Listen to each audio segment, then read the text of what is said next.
जी हाँ, मनुष्य का मन, जिसमें समाये हैं 9 भाव। युगों युगों से मनुष्य के अलग अलग स्थायी भावों को मैंने देखा है, अनुभव किया है। मुझ में हास्य है, मुझ में करुणा है और मुझ में भय है। मुझ में ही है वीरता, शांति और ममता। मुझ में ही है अद्भुत वात्सल्य और श्रृंगार।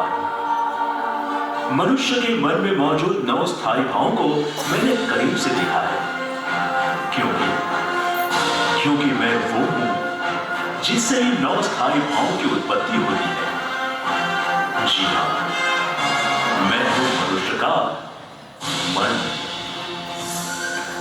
रौद्र रस को एक नकारात्मक सोच माना जाता है, क्योंकि इससे प्राणियों का मन ही नहीं बल्कि सारा वातावरण भी दूषित हो जाता है। ये लोगों में समाया हुआ अहंकार का प्रतिरूप है। हर किसी प्राणी की उम्मीदें और इच्छाएं पूरी नहीं होती, तो वो इन्हें पूरा करने के लिए इसका सहारा लेता है। अब मैं आप सबको लिए चलता हूं एक ऐसा दृश्य दिखाने जो रौद्र भाव यानी कि रौद्र रस का प्रतीक है।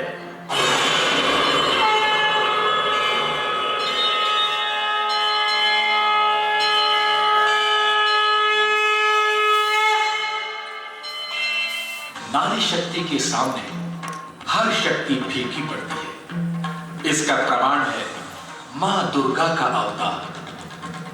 महिषासुर का नाश करने के लिए ब्रह्मा, विष्णु और महेश को नारी शक्ति की सहायता लेनी पड़ी। विद्या की देवी मां सरस्वती, धन की देवी मां लक्ष्मी और बात अगर दुष्टों के संहार की हो तो मां दुर्गा महिषासुर मर्दिनी। परम पिता ब्रह्मदेव आप असुरों को हमेशा कुछ ना कुछ वरदान देते रहते हैं और सारे देवगण उनके अत्याचारों का शिकार बन जाते हैं। विधि के विधान को कौन रोक सकता है महाविष्णु? असुर अपनी तपश्चर्या के बल पर हमसे वरदान प्राप्त करते हैं। उस वरदान पर उनका हक है। ये और बात है कि असुर उस वरदान का गलत उपयोग करते हैं। बात तो ठीक है, पर अब क्या किया जाए इस महिषासुर का? उसने तो हम सबको हराकर यह हाथ छिपने पर मजबूर किया है। ब्रह्मदेव के वरदान के अनुसार केवल एक औरत ही महिषासुर को मार सकती है। क्या हमारी पत्नियां इसके योग्य नहीं हैं? मेरी पत्नी सरस्वती तो विद्या की देवी है। मुझे नहीं लगता वह महिषासुर से युद्ध कर पाएगी। लक्ष्मी देवी भी धन और संपत्ति की देवी है, वो भी नहीं लड़ पाएगी महिषासुर से। हाँ, मेरी पत्नी पार्वती शक्ति की देवी है, पर महिषासुर के बल के सामने उनकी शक्ति भी फीकी पड़ जाएगी। अब बस एक ही उपाय बचा है। वो क्या है महाविष्णु? हम तीनों मिलकर अपनी शक्ति से उस शक्तिशाली देवी का निर्माण करते हैं जिसका नाम होगा दुर्गा, जो महिषासुर का वध करेगी। ठीक है विष्णुदेव, हम सब तैयार हैं।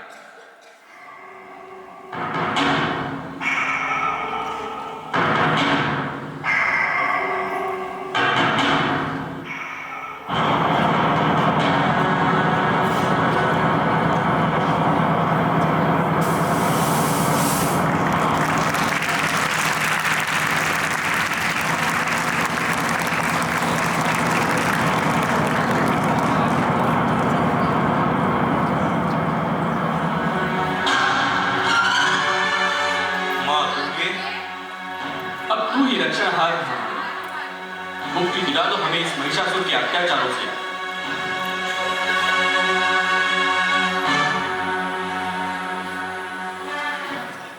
कहाँ है महिषासुर?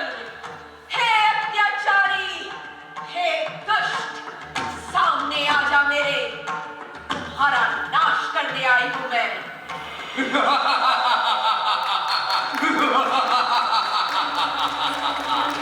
ब्रह्मा, विष्णु, महेश सब भाग गए हमसे लड़कर।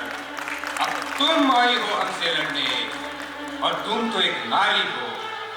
तुमसे हम कैसे लड़ सकते हैं? तुम्हें तो हम अपनी पटरानी बनाएंगे। कौन हो तुम? हे दुराचारी महेश, ये सच है कि तुम नहीं जानते कि मैं कौन हूं।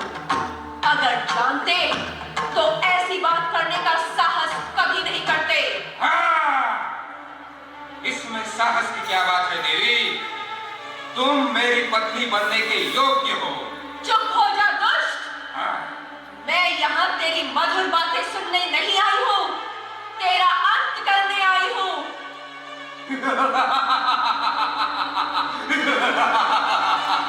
तुम मुझे समाप्त करोगी, एक नारी मुझे समाप्त करेगी। हाँ महिषासुर, हाँ। लगता है कि तुम भूल गए हो। अपने वरदान को याद करो। क्या वरदान दिया था तुम्हें ब्रह्मदेव ने? हे महिषासुर, हम तुम्हारी तपश्चर्या से प्रसन्न हुए हैं और जैसा तुम चाहते हो हम तुम्हें वरदान देते हैं कि तुम्हारी मृत्यु किसी देवता, नर या पशु के हाथों नहीं होगी, परंतु तुम्हारी मृत्यु केवल एक नारी के हाथों होगी। याद आया? यही वरदान था कि तुम्हारी मृत्यु एक नारी के हाथों होगी। और आज उसी वरदान के अनुसार तुम्हारा संहार करने के लिए मैं प्रकट हुई हूं। संभालो अपने आप को मेरे वार से।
अधर्म पर धर्म की विजय, एक अत्याचारी दानव पर एक देवी की विजय। इस विजय का उत्सव संपूर्ण भारत में नवरात्रि, दुर्गा पूजा और दशहरा के नाम से मनाया जाता है।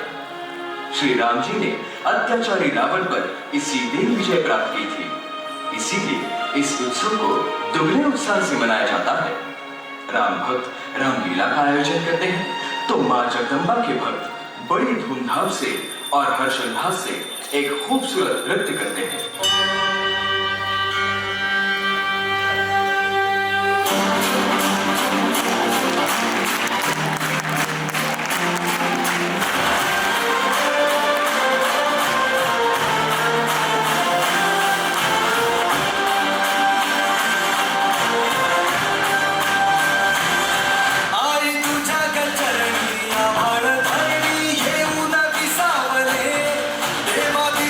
संकट सारी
ये भाव क्रोध भाव, जिसे रौद्र रस कहते हैं,